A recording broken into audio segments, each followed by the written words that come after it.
피레기 열폭주 현상, 이건 뭐 다 잘 아시죠?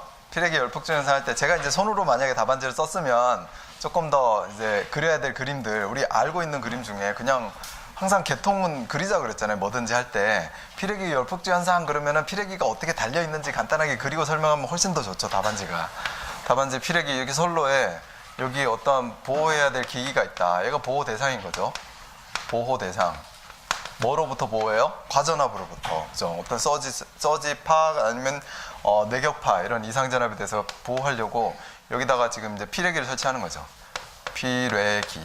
이것도 심벌로 이렇게 삼각형 표시해가지고 피레기 항상 이렇게 접지를 하는 거죠. 그러면은 이렇게 해놨으니까 이게 여기 피레기가 이제 뭐 열폭주가 생긴다라고 했는데 왜 열폭주가 생겨요? 평상시에 이렇게 해놓으면 이쪽으로 전류가 흐르면 안 되는 거죠. 원래 전류가 안 흘러야지 되는데 피레기를 ZNO 피레기를 쓰면 또 이제 이게 산화 안현형도 있고 탄화 규소형도 있잖아요. 근데 ZNO 피레기라는 게 이 특성이 이런 것도 그리면 좋죠. 여기 어떤 V가 있고 여기에 전류 I인가요? 네, 이렇게 있으면 쭉 해가지고 이렇게 가는 아주 괜찮은 특성의 소자다라는 거지. ZNO가. 그 SIC는 이런 식으로 돼요. 그죠? 그러니까 여기 전압이 걸려 있다. 예를 들어서 여기 뭐 22.9kV가 걸려 있다라는 거죠. 걸려 있을 때 어떤 그 전압이 걸렸더니 ZNO는 누설 전류가 요만큼 흐르고 여기 SIC에 대한 특성 요소로 되고 있는 거는 이만큼 누설 전류가 흐르더라는 거죠. 누설 전류. 그 다음에 더 높은 전압이 걸리면은 이제 임피던스가 확 낮아져서 많은 전류가 여기 팍 흐르니까 어떤 서지파형이 들어왔을 때 서지파형에 대한 높은 전압은 쭉 빠진다는 거죠. 그래서 잘라내고 다시 전압을 복귀를 하면은 그래서 속류를 차단을 하면은 이제 다시 정상적인 전압이 이제 걸려 있고 여기 전류가 안 흐르는 건데 SIC 같은 경우는 이렇게 평소에 누설 전류가 엄청 커서 대책을 세워놨어요. 그죠? 뭘로 대책을 세웠습니까? 갭으로, 갭으로 세워놨죠. 갭으로 해가지고 딱 전류 안 흐르게끔 해놓고 이상전압 떴을 때만 아크 같은 게 탁 튀면서 이제 전류가 흐르게끔 그렇게 해놓은 게 이제 SIC인데 ZNO는 이 특성이 워낙 좋다 보니까 직렬 갭을 없앴어요. 그만큼 구조가 간단해지고 가격도 저렴해지고 이제 좋은 특성이 많다라는 거죠. 그 대신 뭐 누설 전류가 0은 아니다라는 거죠. 그죠? 그래서 0은 아니고 이렇게 조금씩 흘러요. 이렇게 누설 전류가 살짝 누설 전류가 이렇게 흐르고 있다는 거죠. 그래서 평상시에 저항 R은 상당히 큽니다. 그리고 어떤 높은 전압이 왔을 때는 얘는 이제 배리어 특성에 의해서 갑자기 착 낮아지긴 하나 평상시에는 상당히 큰 저항도 보유하고 있고 여기 누설 전류가 아주 작겠지만은 이 R자상 R만큼 어떻게 되는 거예요? 피레기가 항상 열이 나는 거죠. 뭐 열이 슉 나는데 내가 견딜 수 있는 정도의 열, 그 다음에 또 방열도 슉 돼요. 그래서 방열은 이렇게 되고 발열은 이렇게 된다는 거죠. 이 발열이라는 게 뭐예요? R자승 R만큼 여기 누설 전류에다가 피레기 ZNO의 어떤 저항만큼 발열이 되는 거죠. 그러니까 이렇게 곡선이 이렇게 된 거예요. R자승만큼 되는 거니까. 그 다음에 방열이라는 것은 내가 여기 주유 온도가 20도, 30도인데 100도씨의 물체가 방열을 더 많이 할까요? 30도씨의 물체가, 40도씨의 물체가 방열을 더 많이 할까요? 100도씨가 더 많이 하겠죠. 당연히 주유 온도가 30도라는 기준 하에. 그러니까 온도가 높으면 높을수록 방열도 많이 하고 온도가 낮으면 낮을수록 방열을 조금 할 거예요. 양 자체가.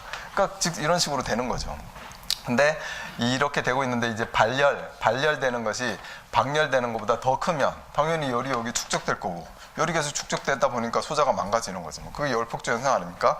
알고 계시면 그거에 대해 설명을 하시면 되는 겁니다. 이런 계통도 하나 그리시고 여기 누설 전류가 생긴다. 누설 전류의 특성은 이렇게 ZNO 소자가 여기 어떤 전압이 평상시에 걸려있는 상용 주파수의 전압이 걸려있을 때 요만큼의 누설 전류는 흐른다. 그 흐르는 것 때문에 열이 난다. 방열이 되면 되는데 거기 전류가 점점 많이 흘러가지고 열이 계속 축적되거나 더 많이 열이 나거나 방열보다 더 많이 열이 나는 이 지점에서 열폭주가 생긴다. 이거 설명하면 되는 겁니다. 그러니까 그림으로 다 설명할 수 있는 거죠. 글 간단하게 거기에 대한 거 쓰고. 자, 그게 열폭주 현상이었습니다. 자, 빠르게 가겠습니다. 다 아시는 거고 또 우리 문제 그냥 해설이니까 이해는 강의 시간에 이해를 하셔야 되고 여러분들 공부를 하시면서 이런 것들을 이제 이해를 하고 계시면 암기할 게 하나도 없어요. 그런 게 열폭주 같은 게. 그다음에 성관기 설계 순서, 뭐 성관기 공부 잘 안 하니까 일단은 저는 모르겠다라고 했는데 일단 뭐 설치 대수 결정해야 되겠죠. 설치하려면 설치 대수 결정하는데 사람이 몇 명 탈 건지 얘가 한 명이 몇 명이나 몰려올 건지 한 번 얘가 왔다 갔다 하는데 시간이 얼마나 걸리는 건지 그런 거 결정해가지고 대수를 결정해야죠. 한 대로 할지, 두 대로 할지, 세 대로 할지, 그죠? 적합하게 해야 되고. 그 다음에 운영 계획은 얘가 아예 그냥 어떤 높은 층이다 그러면 고속층만 운영할 건지, 저속층만 운영할 건지, 아니면 얘는 칸칸이 다 서고, 얘는 중간중간에 뭐 한 5층, 10층씩 뛰어넘을 건지, 그럼 중간층을 둘 건지, 뭐 그런 것들 계속 결정하면 되는 거고, 전원 공급하면 되는 거고, 승강기 계획 순서가 이런 거고요. 그 다음에 이 배치 결정에 대해서 보자라는 거죠. 그럼 배치 결정이라는 것은 이 운용을 계획할 때 여기 어떻게 배치를 할 것이냐, 또는 또 설치 대수에 따라서 어떻게 배치를 할 것이냐, 그거에 대한 얘기였습니다. 그래서 여기에 그림만 보고, 이 그림만 보고 이해하면 나중에 이제 쓸 수도 있겠으나 너무 이제 암기가 좀 되는 부분이죠. 기술 기준 같은 거니까. 이렇게 4대까지는 한 개 군으로 할 수 있대요. 그럼 4대가 넘어가면 배치를 어떻게 계산했더니 대수가 4대가 넘어갔어요. 그러면 이렇게 쭉 일렬로 연결하면 안 되고 이렇게 다른 군으로 하든지 마주보기로 하든지 그렇게 해야지 된다는 겁니다. 그래서 한 개 군이나 2개 군을 이렇게 나눌 수 있는데 이게 4개가 넘어가면은 한 개 군으로 안 된다. 그러면 그렇게 하면 이제 이 뭐라고 그럴까요? 배치가 또 한 개 군으로도 안 되고 배치도 그냥 쭉 이렇게 연결해서도 안 된다는 거죠. 그래서 군을 이렇게 조정을 하고, 그 다음에 요 4개여도 4개의 이 폭은 또 이 끝에 중심점에서 8m 이하 정도로만 잡아야 된다. 너무 크게 이렇게 옆으로 쭉 잡으면 안 된다는 거죠. 그런 게 있고, 마주보기 배열을 해야 되는데 마주보기 이제 4개 넘어가서 마주보기 배열로 갔을 때는 여기에 뭐 3.5에서 4.5 정도의 간격이 있어야지 된다라는 거죠. 뭐 그런 것들이 기본적인 이 배치 결정입니다. 이 그림을 보시고 요 뒤에 있는 내용을 읽어보시면 다 뭐 아실 수 있는 내용이에요. 아무리 이렇게 얘기해도 저는 잘 공부 안 합니다.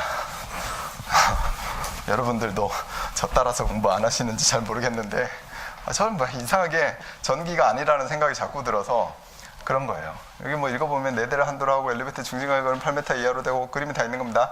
뭐 4대 이상 설치할 때는 대면 배치해야 되고 뭐 동일군 관리할 때 3.5에서 4.5 이내로 해야지 되고, 엘리베이터 홀은 여기에 들어오는 수용 인원의 50%는 다 수용할 수 있는 정도의 면적은 돼야 되고 그런 내용이에요.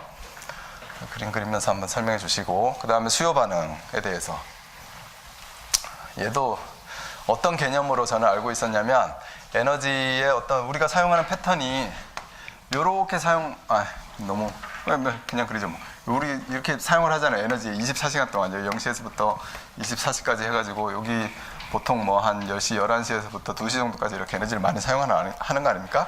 이 피크치를 쓰는 만큼 발전소가 가동이 돼야 되죠. 여기 항상 쓰는 만큼 발전소는 가동이 돼야 되니까 이렇게 계속 우리는 계속 이렇게 많이 쓸 거예요. 계속 산업이 발전되면서 이렇게 쓰는 만큼 발전소를 계속 지어야 되는 거죠. 우리나라 지금 발전소 용량이 뭐 이제 엄청나게 뭐 1억 킬로와트 이상이 됐잖아요. 많이 지어가지고. 이런 계속 이렇게 올라가고 있는 상황에 발전소를 짓지 않고 어떻게 해결을 해보자. 이게 이 피크를 좀 없애자는 거 아닙니까? 옆으로 이동을 하든지 컷을 하든지 시프팅을 하든지 그렇게 해서 뭐 ESS를 많이 설치한다. 요즘 그래서 ESS 설치를 도입을 하는 거고 그런 건데, 지금 여기 이 피크에 대해서 우리가 이걸 제어하기 위해서 한전에서 뭐 이게 피크치에 다다른다, 막 주파수가 떨어지려고 그런다, 예비율이 너무 작다, 그러면은 강제적으로도 조치를 하잖아요. 그런 강제적 조치를 하기 전에 서로 계약돼 가지고 이거를 줄이는 그런 게 있었잖아요. 그죠? 그게 이 DR이다라는 거죠. 그게 수요 반응이다. 이렇게 보시면 돼요. 그런 식으로 알고 있었고, 실질적으로 그 이제 의미는 그럼 알고 있으나 요금 제도에 대한 그랬을 때 얼만큼 인센티브를 주는 거에 대해서는 뭐 저도 모르고 있었죠. 뭐 이게 엄청나게 중요한 그런 문제가 아니니까, 기술적으로 우리 지금 항상 기술적인 문제만 하기에도 급급한 상황이니까 그렇긴 한 거예요. 그래서 이거는 뭐 쉽게 맞출 수는 없는 그런 문제였다고 저도 생각합니다. 일단 수요 반응 제도에 대해서 보면 전기를 아낀 만큼 전력시장에서 판매를 하고 금전적으로 보상받는 제도다. 이때 이렇게 피크치가 가려고 할 때 발전소를 국가에서는 지어야 되는데 국가에서도 발전소 지을 수 있는 땅도 없고 사람들 민원도 많고, 그러니까 잘 짓지 못하는 상황에서 우리 쓰는 패턴은 계속 올라가니까 문제가 될 거다라는 거죠. 그래서 요 시간대에 문제가 될 만한 때에 안 쓰면, 많이 쓰는 사람들이 안 쓰면 인센티브를 줄게, 할래 안 할래 이렇게 하는 거죠. 그래서 내가 자발적으로 저 인센티브가 받고 싶어서 하겠다, 자발적으로 가는 거예요. 하겠다라고 하면은 이 참여를 해주는 겁니다. 그리고 참여를 한다라고 하면 보상을 해줘요. 그걸 이제 요금 제도로서 보상을 이제 해줘야지 되는 거죠. 그 보상 요금에 대해서 이제 물어본 겁니다. 그렇게 해가지고 쭉 하는 건데 여기에는 어떤 세 가지의 군이 있어요. 전력거래소. 여기 이제 모니터링을 하는 겁니다. 우리나라의 수요 패턴을 모니터링하고 있다가 여기 강제적으로 이제 막 끊을 수는 없으니까 수요 관리 사업자라는 게 있어요. 중간 사업자가 여기 너네 공장 이렇게 들어와, 너네 사무실, 너네 빌딩도 들어와 이렇게 해가지고 모집을 해요. 모집을 해서 여기에서 지금 예비율이 얼마 안 남았을 때 지령을 내립니다. 수요 관리 사업자 약속했으니까 줄여주세요. 그러면 여기 수요 관리 사업자가 너네도 줄이고 빨리 줄여요. 그래서 샥 약속대로 줄이면 인센티브를 주는 겁니다. 줄이지 않으면, 계약은 했는데 줄이지 않으면 탈락이에요, 그냥. 그냥 이제 계약 파기입니다. 그렇게 해서 가는 제도가 이제 DR 제도인 거고, 그거에 대한 요금 제도가 있다라는 거죠. 이 정도만 이해하시고 가면 되고요. 시장에서 어떤 효과는 전기 사용자, 나라고 생각하면 됩니다. 어떤 효과가 있느냐. 여기 수요 자원에 들어가 있는 계약되어 있는 나는 자발적으로 내가 감축을 해가지고 그 시간대에 요금 절감하는 만큼 돈을 주는 게 있습니다. 그 돈을 받으면 되고, 그 다음에 일반 소비자, 그냥 이 가입되어 있지 않은 나는 어떤 효과가 있느냐. 전기요금이 올라가지 않는 효과가 있는 거예요. 왜 이게 발전소를 또 짓고 하면 그 발전소를 운영하는 비용만큼 다 전기요금으로 가는 거니까 그거를 이제 인상을 최소화해서 나도 혜택을 받을 수 있다는 거. 수요관리 중간 관리 사업자는 모집 이런 거를 하면서 모집이나 관리를 하면서 수수료를 챙길 수 있는 거고요. 한전은 이제 안정적으로 공급을 할 수 있는 여력을 갖추는 거죠. 그런 효과가 있다라는 겁니다. 그래서 운영은 그런 식으로 하고 있는 거고요. 내가 하겠다 그러면 계약을 하고 중간 사업자가 등록을 시켜주고 여기에서 피크치에 다다르려고 할 때 감축해 그러면은 감축 요청해가지고 감축을 했다. 그럼 그 감축량만큼 내가 혜택을 받든지 아니면 가입되어 있는 것 자체로도 혜택을 받을 수 있습니다. 자, 그런 요금에 대해서 물어본 건데요. 이 요금 보상 제도는 피크 감축 DR하고 요금 절감 DR이라는 걸로 두 가지가 나눠져 있대요. 피크 감축 DR은 뭐냐? 이렇게 쭉 이렇게 너네 사용자도 이렇게 쓰고 있는데 또는 우리 나라에도 이렇게 쓰고 있고 그런데 지금 이 예비량이 너무 부족해 이거 줄여야 돼 그랬을 때 나 이만큼 줄일게요 이미 약속을 해놓는 거예요. 계약을 이런 지령이 내려오면 나는 여기서 이만큼 줄일 거다 내가 사용하는 거에서 그럼 요만큼 어떻게 줄여요? 나는? 나는 어떻게 줄여요? 충전을 해가지고 쓰든지 비상발전기로 돌려가지고 쓰든지 그러면 되겠죠. 이제 수전을 용량을 줄이고 그럼 내가 줄일 수 있는 거잖아요. 그럼 나 이거 때문에 비상발전기 설치해놔야 되잖아요. 그거만큼 비용을 계속 주는 거예요. 이렇게 설치해놓은 이 비상발 나 여기 이거 피크 줄이는 것 때문에 1000kW짜리 비상발전기 설치했다. 이렇게 해가지고 비상발전기를 가동시켜서 개통하고 병렬운전해서 쓰겠다라는 거죠. 여기에서 어떤 계획이 필요해요? CTTS가 필요한 거죠. 왜냐하면 ATS는 이쪽으로 절체되고 이렇게 하면서 살짝 정전되니까 CTTS 동기화 시켜가지고 계속 그냥 병렬로 쓰는 거죠. CTTS도 그런 차원에서 또 문제를 냈겠죠. 이런 게 다 이 출제자가 4명이나 5명 들어가가지고 내는 문제가 자기가 관심 있는 걸 내기 때문에 연계가 안 될 수는 없는 것 같아요. 그런 식으로 냅니다. 자, 아무튼 이렇게 줄였다. 그렇게 해서 감축 지시 내려온 다음에 1시간 이내에 감축을 했다. 그럼 약속을 이행한 겁니다. 약속 이행한 만큼 이제 보상금을 주는데 이 보상금이 실질적으로 등록된 인센티브. 당신이 지령만 내리면 내가 1000kW 줄여주겠다. 이 약속만으로도 돈을 계속 줍니다. 왜냐하면 한전은 이만큼 발전소를 안 지을 수 있기 때문에 그렇게 계속 돈을 주는 거예요. 그리고 실제로 그런 상황이 생겼어요. 생겨가지고 너 지금 약속대로 1000kW 줄여. 그러면 줄이잖아요. 또 줄인 만큼 실질적으로 이행 인센티브를 줘요.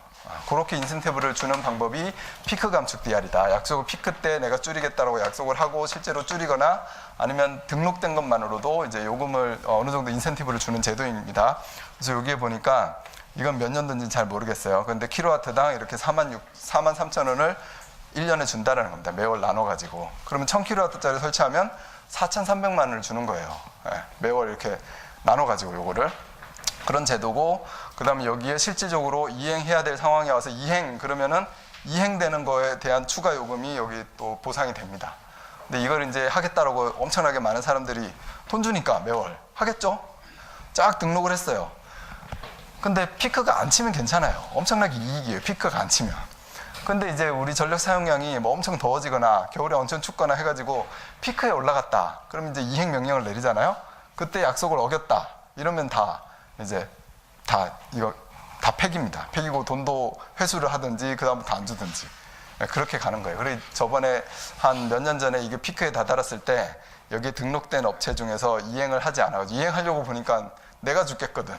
그러니까 이행을 못 해가지고 탈락된 데가 엄청 많다라고 그러더라고요.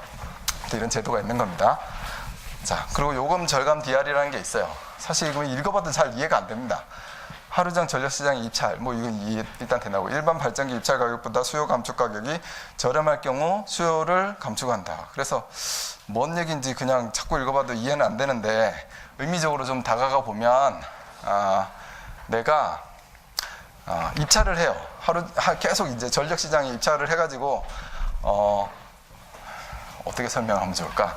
입찰을 해가지고 그 입찰 가격보다 발전기 이 전력 시장에 입찰을 해서 수요 감축 가격이 저렴할 경우 내가 이제 입찰을 해가지고 내가 이제 내가 이렇게 어떻게 보면 줄일 수 있는 양 또는 이 한전 입장에서는 저기에서 이렇게 에너지를 공급해주는 양, 줄일 수 있는 양의 요금을 선택을 한다는 거죠. 그래서 요금을 입찰을 해가지고 내가 그만큼 줄였는데 이해가 되나? 저도 이해가 안 돼서 설명이 잘 안 되네요. 제가 준비할 때는 살짝 이해가 됐었는데 또 까먹었어요. 요금도 이때가 비쌀 거 아닙니까, 그죠? 근데 이런 비싼 요금대가 항상 될 텐데 예를 들어서 이게 킬로와트당 뭐 100원이다. 이때 될 텐데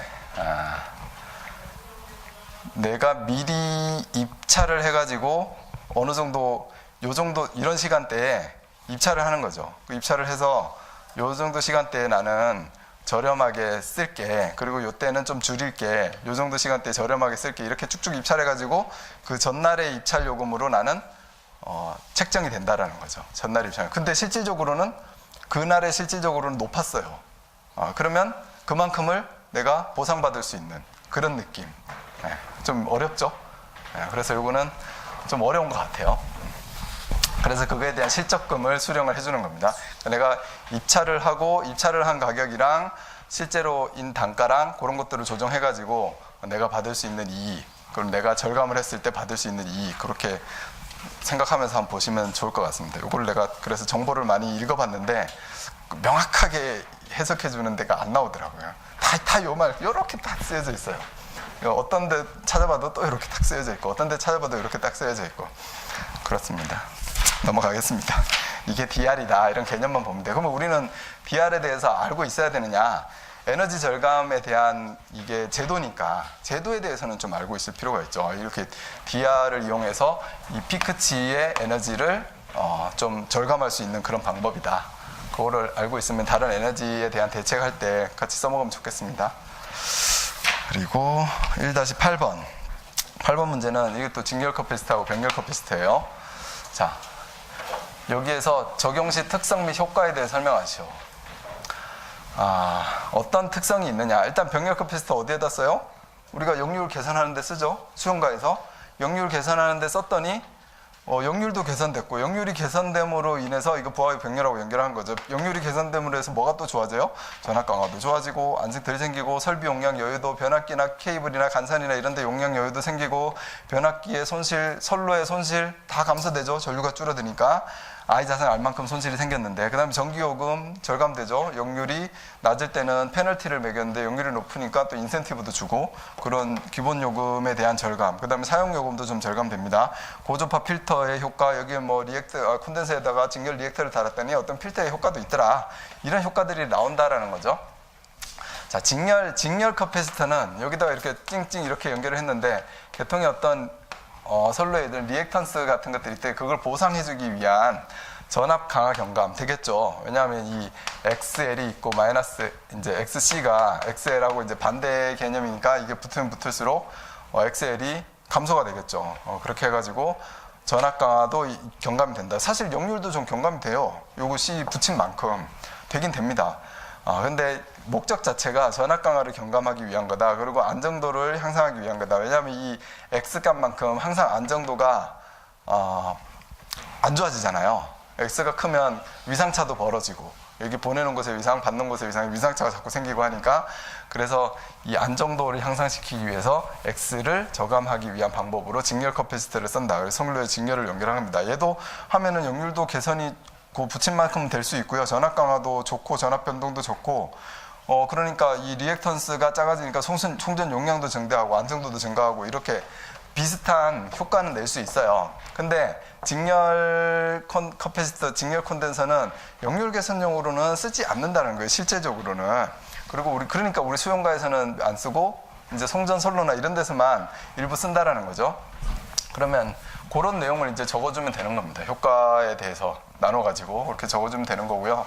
밑에 이제 추가적으로 직렬 커패시터를 우리가 역률 개선용으로는 왜 안 쓰느냐, 그거에 대한 내용이 살짝 나와 있는데 일단 전압 강화는 이렇게 개선이 된다고 하는 겁니다. 이렇게 어떤 리액턴스 성분을 보상해 줄 수 있는 그런 역할을 하는 거니까. 자, 되는데 여기에 보니까 이제 요 리액턴스 이 뭡니까 직렬 콘덴서를 설치한 만큼 어떤 리액턴스에 대한 보상을 표현을 한 겁니다. 그렇게 해서 되는데 역률 개선용으로는 왜 사용하지 않느냐. 자, 이렇게 직렬로 콘덴서를 설치를 하니까 요거 우리 직렬 리액터 할 때 이런 얘기도 했었어요. 그죠? 직렬 리액터 할 때 보면 여기서 예를 들어서 이렇게 설명을 해놨는데 콘덴서가 없을 때하고 있을 때하고 이렇게 같은 용량의 XL과 XC를 설치를 했다. 그럼 여기 이제 직렬 공진이 되는 거잖아요. 그 임피던스는 리액터에 대한 임피던스는 없는 거고 요 R에 대한 임피던스만 남겠죠. 그랬을 때 전류가 흘러간다. 그 흐르는 거는 여기 전압분의 저항만큼 이렇게 흘러갈 거예요. 전류 I가. 그러니까 전류 I가 콘덴서 치부 전에는 이 리액턴스만큼의 임피던스로 적용이 돼가지고 20A가 흘렀는데 콘덴서를 치부해가지고 직렬 공진을 시켰더니 저항만 임피던스 역할을 해가지고 25A가 흐르더라는 거죠. 전류가 좀 많이 흐르네요. 전류가 처음에 조금 흐르던 게 많이 흐른다. 이러면 어떤 송전 용량도 증대되는 거고 또 그 없어진 만큼 L이 없어진 만큼 사실 역률도 좋아진 거고 그렇게 된 겁니다. 이 L만 있을 땐 역률도 이렇게 나빴거든요. 자, 그런데 어떤 문제가 생기느냐. 직렬 리액터의 전압이 상승을 해요. 원래는 한 60V 정도 여기에 걸려 있었는데 여기에 75V가 걸립니다. 25A가 흐르면서 여기에 75V. 여기에는 몇 볼트 걸릴까요? 4ohm이니까 25A 흐르면 100V. 여기 75V. 여기 가해진 전압이 얼마예요? 100V. 100V가 여기 원래 저항에 다 걸렸어요. 여기 75V가 걸렸으니까 여기 몇 볼트예요? 마이너스 75V. 이렇게 거꾸로 걸리는 C에는. 자, 여기 지금 저항이 4ohm 정도나 있으니까 지금 이렇게 되는데 저항이 좀 작다. 원래 선로에는 X값이 크고 R보다는 X값이 크잖아요. 선로 자체에는. 그런 식으로 실질적인 계통에서 봤을 때 여기 저항이 좀 상당히 작다라고 해가지고 여기 한번 1ohm만 한번 넣어볼까요? 1ohm만 넣어도 좀 와닿을 수도 있습니다. 1ohm을 넣었더니 1ohm을 넣으면 여기 공진이 됐어요. 그 당시에 1ohm이에요. 여기 몇 암페어 흐릅니까? 100A 흐르겠네요. 100A 1분의 100이니까 100A가 이렇게 흐르면 사실 여긴 공진이 됐으니까 임피던스는 작아져서 흐르긴 하는데 여기에 뜨는 리액턴스와 콘덴서에 뜨는 전압을 한번 계산을 해보라는 거죠. 여기에 3ohm, 여기에 3ohm인 임피던스가 존재를 하는 거였으니까 100A 걸릴 때 여기 300V 걸려요. 여기도 300V 걸리고 여기에는 저항이 똑같이 100V 걸리고 그러니까 이 리액터의 전압이 높아진다. 그 다음에 여기 콘덴서의 전압도 걸리는 전압이 높아진다라는 거죠. 그러니까 이거를 이렇게 그냥 적용을 해가지고 공진이 됐을 때는 단자 전압이 높아지는 문제, 단자 전압이 높아져서 소손될 수도 있다는 거죠.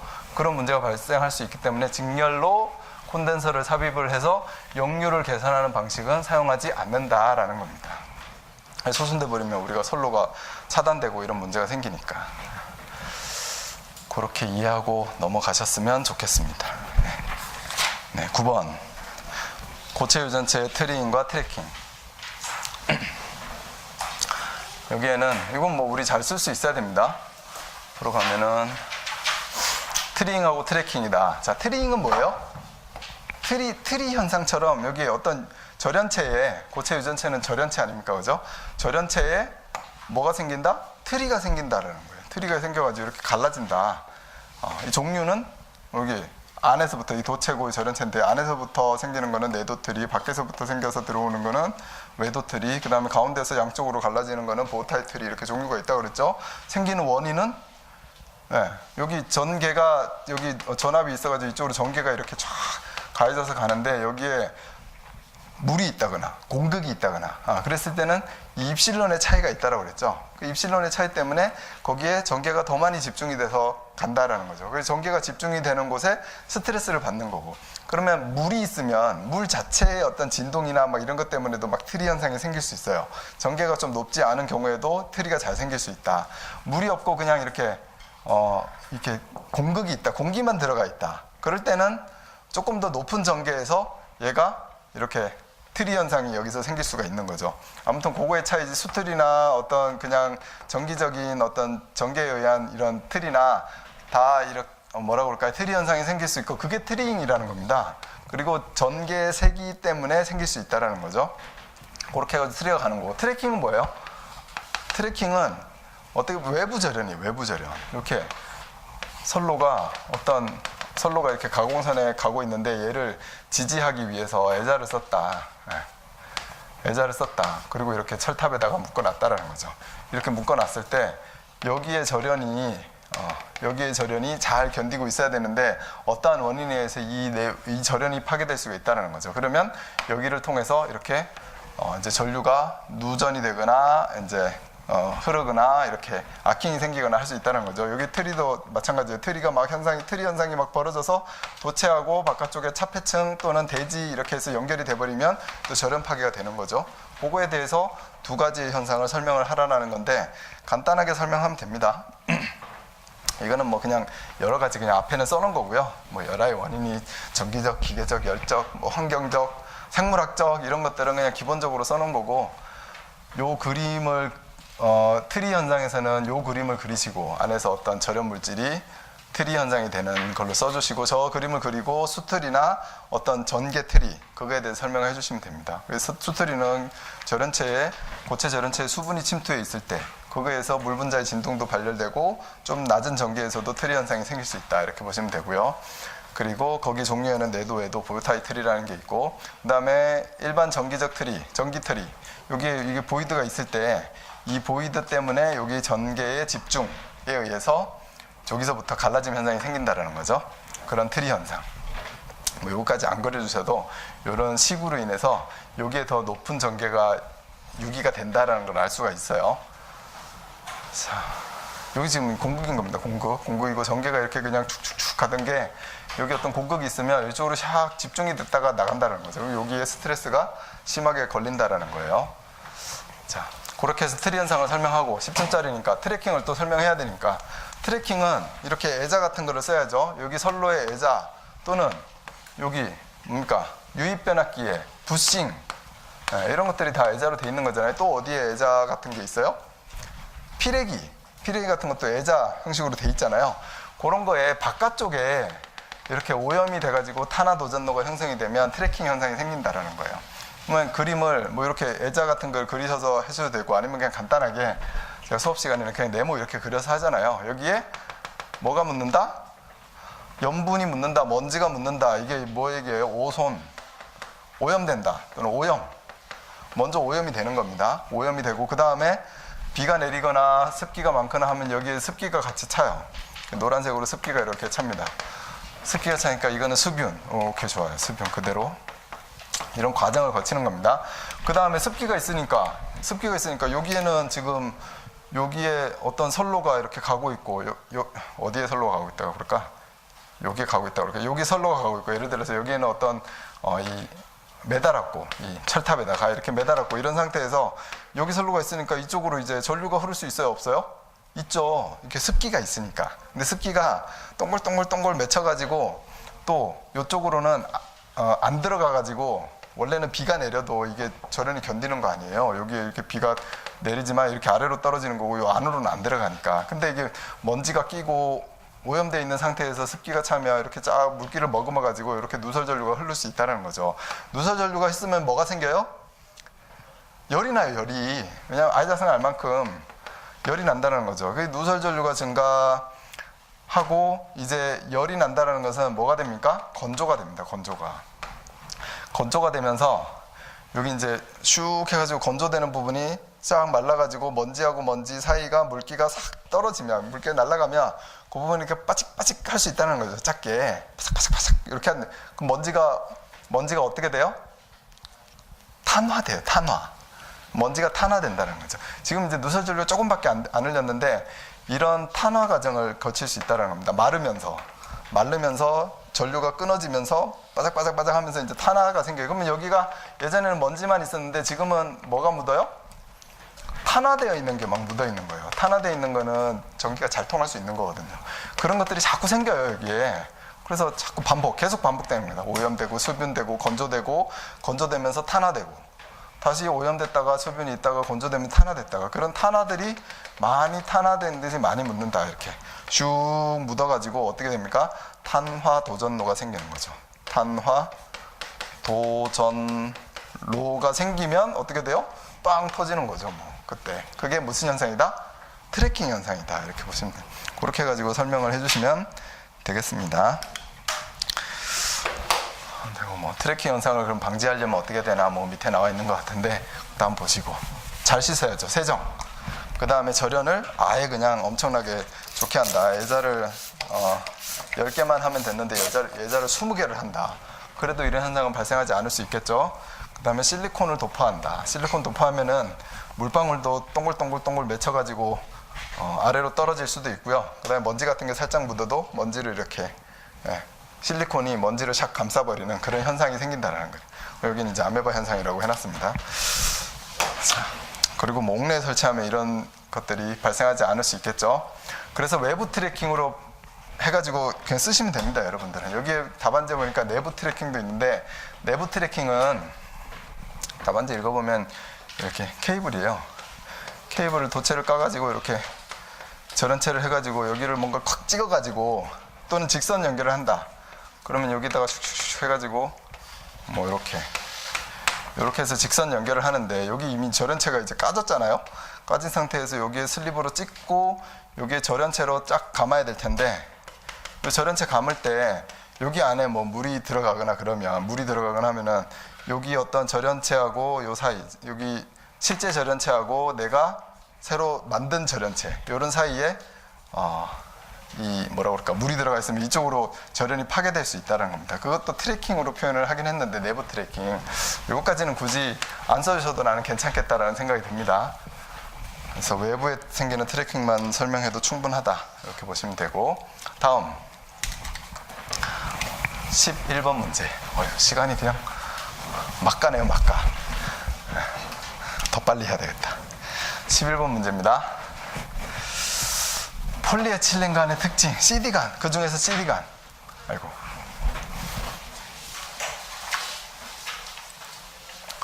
CD간이 이렇게 생겼대요. 보셨어요? 그냥 제일 어떻게 보면 전기공사하는 관 중에서 제일 싼 거 아닙니까, 이거? 제가 한 20년 전에 시공할 때는 이걸로 시공하는 건 막 무시했었어요. 전공들도 그때 막 다 스틸 배관 막 하고 그럴 때, CD관으로 공사하는 거는 그거는 완전히 그냥 이 수준을 아주 밑으로 취급하더라고요. P배관, 하이 PVC 정도 해가지고 샥 배관 정도 할 수 있으면 중간급, 스틸 배관을 아주 능수능달하게 샥샥샥 해가지고 조립도 하고 이 하부 철근과 상부 철근 사이로 잘 껴가지고 조립하고 하시는 분들은 되게 이 상위급의 전공으로 보더라고요. 제가 경험을 해보니까. 근데 이거는 상당히 좀 저렴한 거이긴 한데, 예전에는 아파트 같은 데 많이 있고, 요즘은 이제 이게 성능이 좀 좋아져가지고 얘가 시공성이 엄청 좋잖아요. 줄줄줄 깔면 되니까 그냥 시공성이 좋고 해가지고 요 성능이 좀 좋아져서 요즘에 많이 쓴대요. 자, 아무튼 특징 한번 보겠습니다. 특징은 우리가 CD관의 특징은 알겠어요. 일단 모른다라고 치고, 그러면 P관하고 스틸관하고 비교는 할 수 있어야죠. 얘도 PVC로 만든 거잖아요. 플라스틱 재질로 만든 거하고 스틸관하고 그 기술적 비교만 할 수 있으면 좋습니다. 여기 보니까 제가 특징에다가 써놓긴 했는데, 특징, 호칭, 성능을 비교하래요. 근데 이게 특징 써놓고 보니까 특징인지 성능인지 성능에 좀 더 가까울 것 같긴 한데, 자, 절연성이 우수하죠. 뭐보다? 스틸감보다. 누전 위험이 없죠. 그러니까 뭐보다? 스틸감보다. 자, 가공이 용이하죠. 스틸감보다. 가공이 더 잘 됩니다. 이렇게 주름도 되어 있고 막 휘어지고 하니까. 그래서 시공성이 뛰어나죠. 배관 내 허용 전류가 스틸감보다 작다. 왜요? 왜 스틸감보다 같은 여기 사스케아를 넣었는데 왜 허용 전류가 금속감보다 작게 흘러요? 전류를 많이 못 흘려요? 방열이 안 되니까. 스틸과는 안에 열이 생기면 밖으로 슉 그냥 열을 전달하는데 얘는 플라스틱이니까 열을 전달을 잘 안 해요. 그러니까 여기에 흘릴 수 있는 전류의 한도가 작은 거죠. 왜 작다? 기계적 강도 작죠. 금속과는 뭐 밟고 지나가도 아무 문제 없는데 이게 뭐 충격을 가하면 찌그러지겠죠. 신축을 고려한 시공이 가능하다. 이건 무슨 얘기입니까? 신축을 고려한 시공. 늘어났다 줄어들었다 하는 곳에 쓸 수 있다는 거예요. 이거 어떤 곳에다가 씁니까? 익스펜션 조인트. 그죠? 건축물이 여기서부터 여기까지가 100m다. 그러면 이 100m를 기둥 착착 세우고 한 번에 콘크리트를 친다 안 친다? 안 친다라는 거죠. 이렇게 쳐놓으면 나중에 갈라지고 막 난리 납니다. 진동이나 이런 거 있을 때도 문제가 있고 이게 항상 끊어요. 구조적으로 다 분리를 시킵니다. 하나의 건축물이다라고 해도 이렇게 엄청나게 큰 건축물은 제가 양양공항에서 근무할 때도 거기 한 200m 정도 됐거든요. 여기서 여기까지 건물이. 거기에 4단계로 다 끊어져 있었어요. 그 독립된 건축물이에요. 근데 마감하면은 아무도 몰라요. 그런데 건축할 때는 압니다. 이게 다 분리되어 있다는 거를. 그럼 우리 배관은 가야 돼요. 여기 매입 배관도 가야 되고 다 그래요. 이렇게 기둥이 있고 여기 콘크리트가 이렇게 쳐져 있는 상태고 또 여기도 기둥이 있고 콘크리트를 이렇게 막 치는데 이 사이에 다 떨어져 있다는 거죠. 여기 매입 배관 갈 수 있어요? 없어요? 불가능하다. 그러니까 노출 배관으로 이렇게 해서 이렇게 가야 됩니다. 이런 곳에다가 프렉시블한 걸로 이렇게 연결을 하죠. 그러면 이렇게 유격이 생겨도 문제가 없으니까. 네. 그런 곳이 이제 신축을 고려한 시공이 가능하다 이렇게 보면 되는 겁니다. 타시공 방식에 비하여 공사비가 저렴하다. 스틸감보다 싸죠. 재료비도 싸고 공사도 용이하니까 품도 쌉니다. 인건비도 싸고. 자, 그게 특징이고 호칭은 뭐 16, 22, 28, 36, 42, 54 다 알면 다 쓰셔도 상관은 없겠으나 제가 조사해보니까 얘는 아주 굵은 가는 안 나오는 것 같아요. 그냥 이렇게 매입 배관으로 그냥 이렇게 회로용으로 쓰는 거니까. 그래서 16, 22, 28이 제작이 되는 걸로 이렇게 조사가 됐고 뭐 만들면은 뭐 36, 42, 54도 뭐 만들기가 어려운 건 아닙니다. 거기까지 쓰셔도 상관없을 것 같고. 이게 호칭이죠. 우리 기술사 시험에 아주 이게 쉽다고 해야 되나 어렵다고 해야 되나 쉬운 거죠. 실무를 하셨으면 아셔야 되는 거니까.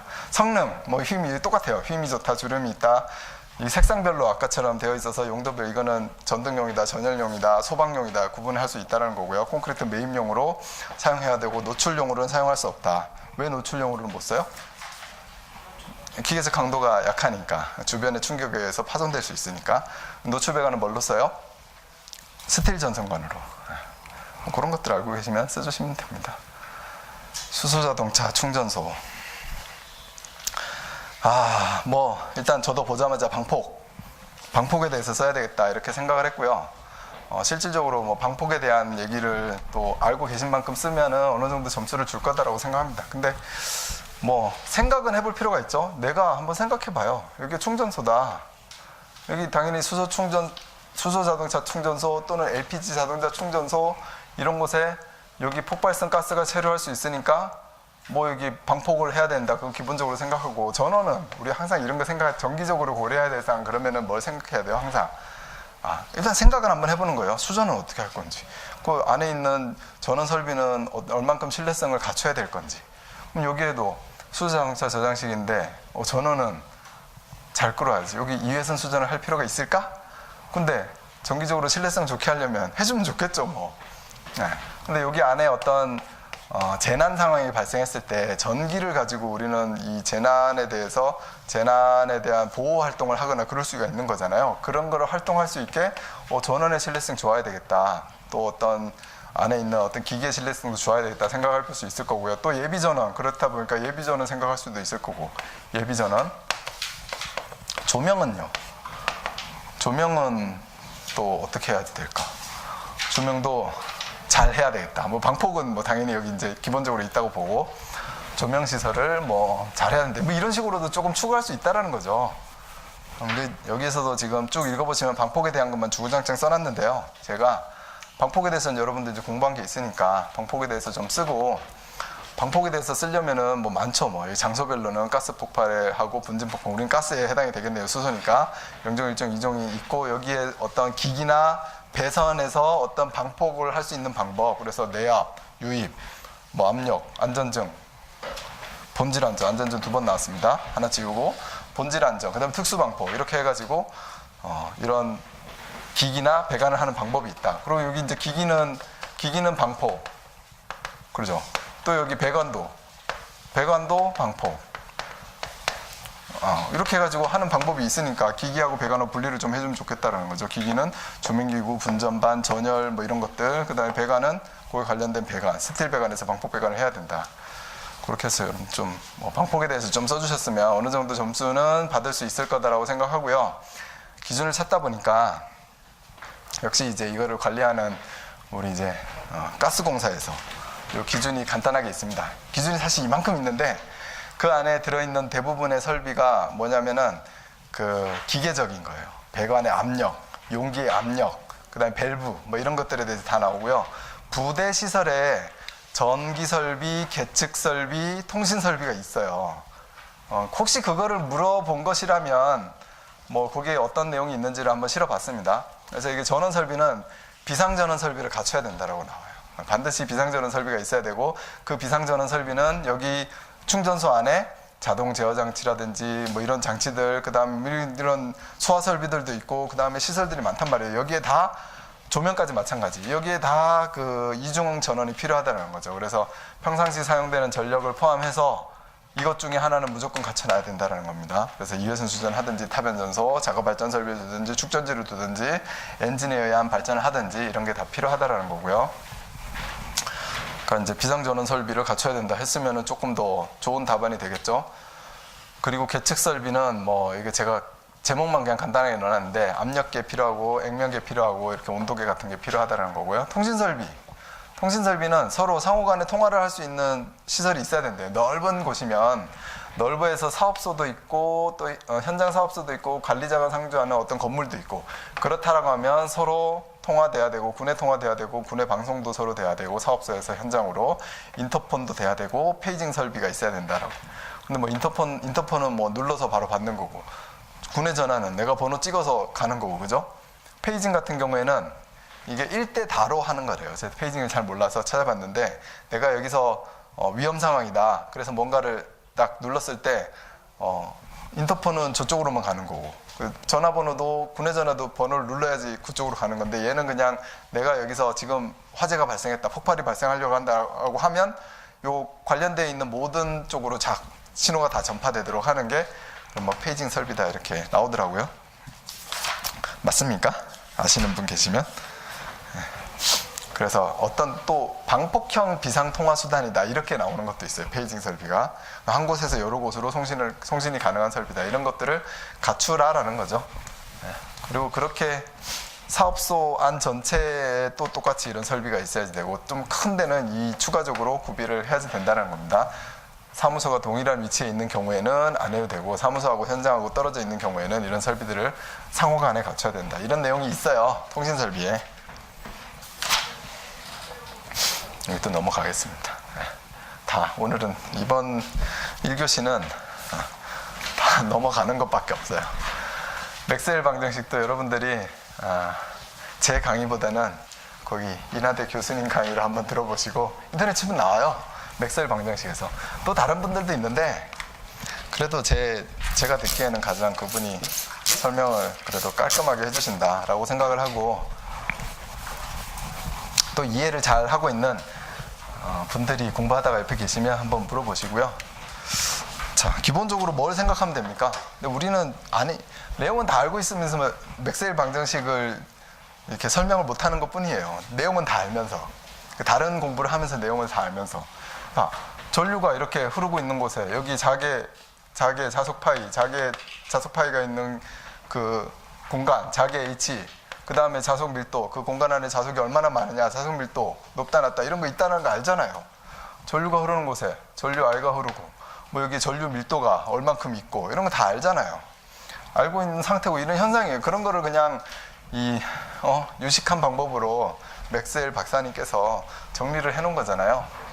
그러면 여기에서 그냥 한번 읽어보면 뭐 이렇게 미분형하고 적분형으로 했다. 이렇게 나블라 해가지고 여기 곱하기라고 되어 있는 것 자체가 회전하는 거에 대해서 뭐 해놓은 거잖아요. 이 회전 자계에 대해서 어떤 미분 방정식으로, 미분 형태로 했더니 이 회전하는 자속은 뭐가 만든다? 전류가 만든다라는 거 아닙니까? 그죠? 그 전류에는 도체를 통해서 흐르는 전류도 있고, 그 다음에 콘덴서 안에는 전류가 실제로 흐르는 게 아니죠. 여기 이제 자극이 이렇게 움직이는 건데 이걸 무슨 전류라고 합니까? 전류로 표현할 때? 변이 전류라고 하잖아요. 그런 변이 전류가 존재를 하는데 그런 게 생겼을 때 자속이 발생을 한다. 그런 거죠. 그리고 그러니까 이거를 이제 미분형으로 하면은 회전 자계는 전도 전류와 변이 전류에 의해서 발생한다. 이 회전 자계는 전류에 의해서 발생한다라는 거예요.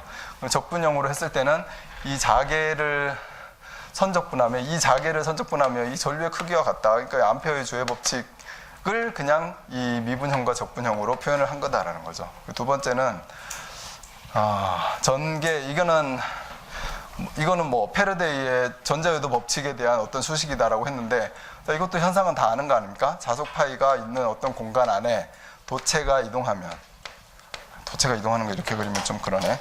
여기 도체가 이렇게 탁 이동하면 또는 그럼 도체 입장에서는 자속의 파이의 량이 변화한다는 건 dt분의 d파이가 되겠죠. 변화를 했더니 도체의 기전력이 생기네. 근데 역방향으로 기전력이 생기네. 이게 페르데이 법칙 아닙니까? 그렇게 해서 그냥 표현을 한 거죠. 회전 자계는 자속의 변화를 반대하는 방향으로 발생한다. 뭔가 자계가 여기 도체에 어떤 영향을 미치는 반대 방향으로 힘이 작용한다라는 거고요. 자속의 변화를 반대하는 방향, 역기전 역행이 발생한다는 거죠. 이런 거를 이제 미분형과 적분형으로 저렇게 표현을 했다라는 거죠. 그렇게 했더니 이 페르데이 전자유도 법칙에 대해서 써놨다라는 거고. 그리고 세 번째, 네 번째 보면은 그냥 우리가 알고 있는 이런 전하, 어떤 전하, 여기 Q쿨롱 플러스 뭐 Q쿨롱이 있다. 이런 전하가 있으면 이 전하는 뭐 마이너스 쿨롱이 있는 대로도 어떤 전개가 이렇게 뻗어나갈 거고요. 아니면 또 그런 마이너스가 주변에 없다고 해도 여기 어떤 플러스 Q쿨롱을 가진 어떤 전하는 이 전개가 이렇게 형성이 돼 있는 거죠. 이렇게 형성이 되어 있다라는 것을 표현한 겁니다. 이게. 그래서 어떤 고립 전하의 존재, 이런 것들, 그 다음에 여기 폐곡면 내의 전속의 합은 뭐 내부 전하량과 같다. 이 전하량의 크기, 이런 것들을 이제 알 수가 있다라는 거죠. 그리고 마지막에 있는 거는 자속이 뭐 이게 N극과 S극이다 이러면 여기에서 나와가지고 이쪽으로 들어가잖아요. 또는 여기 어떤 전류가 흐를 때 만들어진 자속이 이렇게 여기 주변을 이렇게 가는 거잖아요. 근데 이거를 요 방향 이렇게 뭔가 자하라는 게 하나가 딱 존재해가지고 거기에서 뭔가 어디로 뻗어나가는 게 아니라 이렇게 항상 이 들어가고 나가는 데가 항상 반드시 존재한다라는 거죠. 폐곡면이 반드시 폐곡면 이렇게 이게 혼자 자체적으로 존재하지 않고 이렇게 쭉 선이 들어간 데서 나온 곳으로 되돌아온다라는 거죠. 그래서 이거를 다 자속의 합을 다 이 어떤 선을 통해서 쭉 해가지고 자속의 합을 대보면 뭐가 된다고요? 0이 된다라는 거 아닙니까? 0이. 그러니까 스스로 뭐 혼자서 고립된 상태로 존재하지 않고 이렇게 쭉 돌아가지고 다시 들어오는 형태로 자속은 있다. 그거를 표현한 식이다 이렇게 보면 되는 겁니다.